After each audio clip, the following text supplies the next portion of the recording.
Number है वो ठीक। మహబూబ్ నగర్ జిల్లాలో రాజా బహదూర్ వెంకటరామిరెడ్డి జయంతి సందర్భంగా ఎమ్మెల్యే శ్రీనివాస్ రెడ్డి ఆయన విగ్రహానికి పూలమాలలు వేసి నివాళులు అర్పించారు. నిరుపేద చదువుకునే స్తోమత లేని విద్యార్థుల కోసం ఉచిత వసతి గృహాలు ఏర్పాటు చేసి ఆయన ఆదర్శంగా నిలిచారని ఎమ్మెల్యే పేర్కొన్నారు. రాజా బహదూర్ ఆశయాలను కొనసాగించేందుకు ప్రతి ఒక్కరూ కృషి చేయాలని పిలుపునిచ్చారు. కార్యక్రమంలో మేయర్ మమత, డిప్యూటీ మేయర్ మారేపల్లి సురేందర్ రెడ్డి తదితరులు పాల్గొన్నారు. రాజా బహదూర్ వెంకటరామిరెడ్డి గారి 157వ జయంతి సందర్భంగా మహబూబ్ నగర్ పట్టణంలో ఉన్న వారి విగ్రహానికి పూలమాలలు అర్పించి నివాళి అర్పించడం జరిగింది.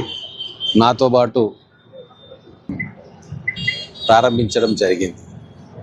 కొన్ని వేల మంది ఈరోజు వారు స్థాపించిన స్కూళ్ళు, కాలేజీలు, హాస్టల్స్లో అన్ని కులాల వారు, అన్ని వర్గాల వారు చదువుకోలే కాకుండా దూర ప్రాంతాల నుంచి కూడా 16 ఏళ్ల నుంచి 60 ఏళ్ల వయసు గల మహిళలు, స్టూడెంట్స్, గృహిణులు అందరూ కూడా ఆ కోర్సెస్ నేర్చుకోవడానికి అక్కడికి వచ్చి వేలాది మంది అక్కడ ట్రైనింగ్ పొందారు, సర్టిఫికెట్లు కూడా పొందిండ్రు. ఇట్లా సేవాభావంతో వారు చూపిన మార్గంలోనే ఈరోజు మహబూబ్ నగర్ పట్టణంలోని రెడ్డి సేవా సమితి ఆధ్వర్యంలో కొత్తవాళ్ళుగా పనిచేస్తూ కూడా పేద విద్యార్థుల చదువు కోసం ఎంతో కృషి చేసి అనేక వందల మందికి కూడా ఈరోజు స్కాలర్షిప్స్ ఇస్తూ ఉన్నారు.